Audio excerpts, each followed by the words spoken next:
ഇന്നത്തേത് ഈ വർഷത്തെ ആദ്യത്തെ യാത്രയുടെ കഥയാണ്. എങ്ങോട്ടേക്കാണ് യാത്രയെന്നല്ലേ? സുഹൃത്തായ അമലിന്റെ അനിയത്തിക്ക് ഒരു അഡ്മിഷൻ എടുക്കാനായി ഗുജറാത്തിലേക്കാണ് യാത്ര. അതിനെന്തിനാണ് ഞാൻ കൂടെ പോകുന്നതെന്ന് ചോദിച്ചാൽ, ഏറെ നാളായി കാണണമെന്ന് ആഗ്രഹിക്കുന്ന ഇന്ത്യയിലെ തന്നെ അതിമനോഹരമായ ഒരു സ്ഥലം സ്ഥിതി ചെയ്യുന്നത് ഈ പറഞ്ഞ ഗുജറാത്തിലാണ്. ആ സ്ഥലത്തെപ്പറ്റി ഞാൻ വഴിയേ പറയാം. അങ്ങനെ രാവിലെ തന്നെ കൂടും കുടുക്കയും ഒക്കെ എടുത്ത് മുല്ലച്ചേരിയും കൂട്ടി എയർപോർട്ടിലേക്ക് ഇറങ്ങി. വഴിയിൽ നിന്നും അമലിനെയും വണ്ടിയിൽ കയറ്റി. പറയാൻ മറന്നുപോയി, ഒഴിവാക്കാൻ പറ്റാത്ത ഷൂട്ടുള്ളത് കൊണ്ട് ഇത്തവണ ചിന്നു എന്റെ കൂടെ വരുന്നില്ല. ഇനിയും നിർബന്ധിച്ചാൽ കക്ഷി കൂടെ പോരുമായിരുന്നുവെങ്കിലും ഒരാളുടെ ജോലി കളഞ്ഞിട്ടുള്ള യാത്രകളോട് എനിക്കെന്തോ താല്പര്യമില്ല. അതിപ്പോ ഭാര്യയായാലും ശരി, സുഹൃത്തായാലും ശരി. എന്താണ് നിങ്ങളുടെ അഭിപ്രായം? അങ്ങനെ എയർപോർട്ടിലെത്തി ജീവിതത്തിൽ ഒരിക്കലും യാത്ര പറയാൻ താല്പര്യമില്ലാത്ത ആളോട് പെട്ടെന്ന് തന്നെ വരാമെന്നും പറഞ്ഞ് നേരെ അകത്തേക്ക് കയറി. ഒട്ടും വച്ച് താമസിപ്പിക്കാതെ നേരെ വിമാനത്തിലേക്ക്. കൊച്ചിയിൽ നിന്നും ബംഗളൂരു, അവിടെ നിന്നും നേരെ ഗുജറാത്തിലെ രാജ്കോട്ടിലേക്ക്. ചിന്നു ഇല്ലാത്തത് കൊണ്ട് തന്നെ അധികം വച്ച് താമസിപ്പിക്കാതെ ഒരു ചെറിയ മയക്കം പാസാക്കിയതും വിമാനം ബാംഗ്ലൂരെത്തി. അതേ ഉറക്കച്ചടവിൽ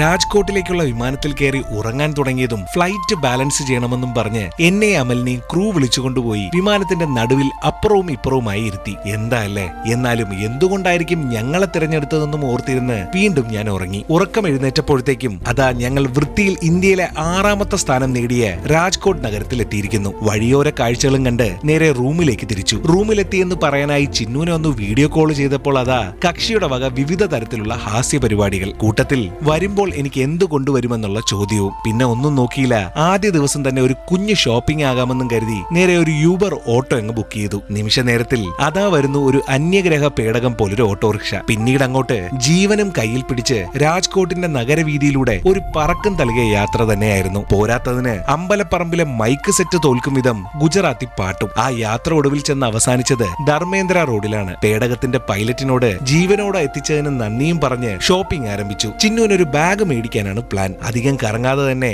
ഒരു കട കണ്ടുപിടിച്ച് ബാഗ് സെലക്ഷൻ ആരംഭിച്ചു. ഒടുവിൽ അതാ ബാഗും കിട്ടി. ബാഗ് എങ്ങനെയുണ്ടെന്ന് നിങ്ങൾ തന്നെ പറയൂ. അപ്പോൾ ബാക്കി ഗുജറാത്തി കഥകളുമായി ഉടനെ തന്നെ വരാം. അഭിപ്രായങ്ങൾ രേഖപ്പെടുത്തുക, കൂടെ വിമർശനങ്ങളും. അപ്പോൾ എന്നാൽ അങ്ങനെ ആകട്ടെ.